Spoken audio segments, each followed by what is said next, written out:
Hi friends, welcome back to my YouTube channel. ನಾನಿವತ್ತು ಈಸಿಯಾಗಿ ಡಿಫ್ರೆಂಟಾಗಿ ಚಿಕನ್ ಗ್ರೇವಿ ಮಾಡ್ತಾಯಿದ್ದೀನಿ. ನಾನು ಯಾವುದೇ ಮಸಾಲೆ ಪೌಡ್ರ್ ಯೂಸ್ ಮಾಡಿಲ್ಲ, ಸಿಂಪಲಾಗಿ ಚಿಕನ್ ಗ್ರೇವಿ ಮಾಡ್ತಾಯಿದ್ದೀನಿ. ತುಂಬ ಈಸಿಯಾಗಿರುತ್ತೆ ಮತ್ತು ಕಮ್ಮಿ ಸಮಯದಲ್ಲೂ ಮಾಡ್ಬೋದು. ಬನ್ನಿ ನೋಡೋಣ ಹೇಗೆ ಮಾಡೋದು ಅಂತ ತೋರಿಸ್ತಾ ಇದ್ದೀನಿ. ಮೊದಲಿಗೆ ಸ್ಟವ್ ಆನ್ ಮಾಡಿ ಒಂದು ಕಡಾಯಿಗೆ ಒಂದು 4 ಸ್ಪೂನ್ ಆಯಿಲ್ ಹಾಕಿದ್ದೀನಿ.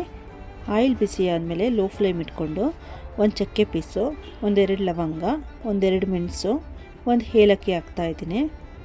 ಅದ್ರ ಜೊತೆಗೆ 1 ಟೇಬಲ್ ಸ್ಪೂನ್ ಸೋಂಪು ಮತ್ತು ಮನೆಯಲ್ಲಿದ್ದರೆ ಕಸ್ತೂರಿ ಮೇಥಿ, ಇಲ್ಲಾಂದರೆ ಸ್ಕಿಪ್ ಮಾಡ್ಬೋದು. ಇಷ್ಟನ್ನು ಲೋ ಫ್ಲೇಮ್ ಇಟ್ಕೊಂಡು ಫ್ರೈ ಮಾಡಿ. ಇವಾಗ 1-2 ಮೆಣಸಿನಕಾಯಿನ ಕಟ್ ಮಾಡಿ ಹಾಕಿ, ಹಾಗೆ 1-2 ಮೀಡಿಯಮ್ ಸೈಜ್ ಈರುಳ್ಳಿನೂ ಕಟ್ ಮಾಡಿ ಸ್ವಲ್ಪ ಕಲರ್ ಚೇಂಜ್ ಆಗೋವರೆಗೂ ಫ್ರೈ ಮಾಡಬೇಕು.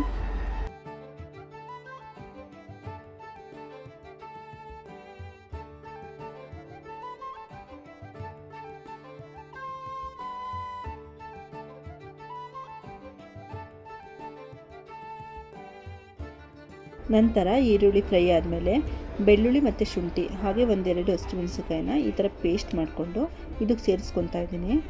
ನೋಡಿ, ಇದು ಚೆನ್ನಾಗಿ ಫ್ರೈ ಆದಮೇಲೆ 1 kg ರೆಡಿ ಚಿಕನ್ನ ವಾಶ್ ಮಾಡಿ ಫ್ರೈ ಜೊತೆ ಸೇರಿಸ್ಕೊಡಿ.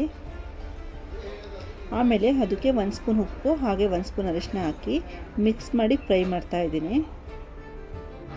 ಆಮೇಲೆ ಈ ಥರ ಫ್ರೈ ಆದಮೇಲೆ 1 ಟೊಮೊಟೊನ ಸಣ್ಣದಾಗಿ ಕಟ್ ಮಾಡಿ ಗ್ರೇವಿ ಜೊತೆಗೆ ಸೇರಿಸ್ತಾ ಇದ್ದೀನಿ. ಆಮೇಲೆ ಟೊಮೊಟೊ ಸ್ವಲ್ಪ ಸಾಫ್ಟ್ ಆದಮೇಲೆ 1 ಟೇಬಲ್ ಸ್ಪೂನ್ ಗರಂ ಮಸಾಲ ಹಾಕಿ 1-2 ನಿಮಿಷ ಫ್ರೈ ಮಾಡ್ಕೋಬೇಕು. ಈ ಥರ ಚಿಕನ್ ಗ್ರೇವಿನ ಈಸಿಯಾಗಿ ಮತ್ತು ಕಮ್ಮಿ ಸಮಯದಲ್ಲಿ ಮಾಡ್ಬೋದು.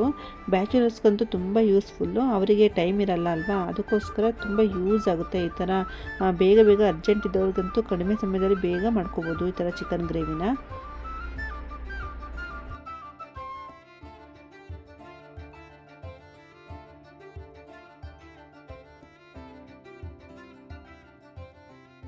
ನೋಡಿ, ಇವಾಗ ಆಲ್ಮೋಸ್ಟ್ ಅರ್ಧ ಚಿಕನ್ ಎಲ್ಲ ಬೆಂದಿದೆ. ಇವಾಗ 1 ಸ್ಪೂನ್ ಅಚ್ಕಾರದ ಪುಡಿ ಹಾಗೆ 1 ಸ್ಪೂನ್ ಧನಿಯಾ ಪುಡಿ ಹಾಕಿ ಫ್ರೈ ಮಾಡ್ಕೊಳ್ಳೋಣ. ನೋಡಿ, ಈ ಥರ ಚೆನ್ನಾಗಿ ಫ್ರೈ ಆದಮೇಲೆ ಅದಕ್ಕೆ ಲಾಸ್ಟಿಗೆ ಕಟ್ ಮಾಡಿರೋ ಅಂಥ ಸಾಂಬಾರು ಸೊಪ್ಪನ್ನು ಉದುರಿಸ್ತಾ ಇದ್ದೀನಿ. ಇದು ಚೆನ್ನಾಗಿ ಸಾಫ್ಟ್ ಆದಮೇಲೆ 1 ಲೋಟದಷ್ಟು ನೀರು ಹಾಕಿ ಬೇಯಿಸ್ಕೋಬೇಕು. ಹಾಗೆ ಲಾಸ್ಟಿಗೆ ರುಚಿಗೆ ತಕ್ಕಷ್ಟು ಉಪ್ಪು ಹಾಕಿ ಮುಚ್ಚಳ ಮುಚ್ಚಿ.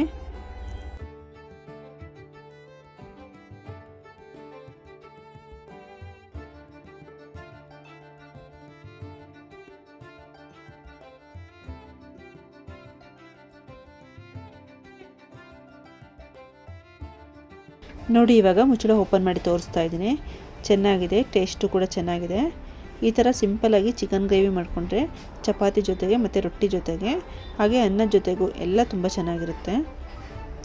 ಈ ಮಳೆಗಾಲದಲ್ಲಂತೂ ತುಂಬ ಚೆನ್ನಾಗಿ ಊಟ ಸೇರುತ್ತೆ. ನೀವು ಒಂದ್ಸಲ ಮನೇಲಿ ಟ್ರೈ ಮಾಡಿ ನೋಡಿ. ಈ ಥರ ಚಿಕನ್ ಗ್ರೇವಿ ನಿಮ್ಗೆ ಇಷ್ಟ ಆದರೆ ಲೈಕ್ ಮಾಡಿ, ಶೇರ್ ಮಾಡಿ. ಎಲ್ಲರಿಗೂ ಧನ್ಯವಾದಗಳು ಫ್ರೆಂಡ್ಸ್.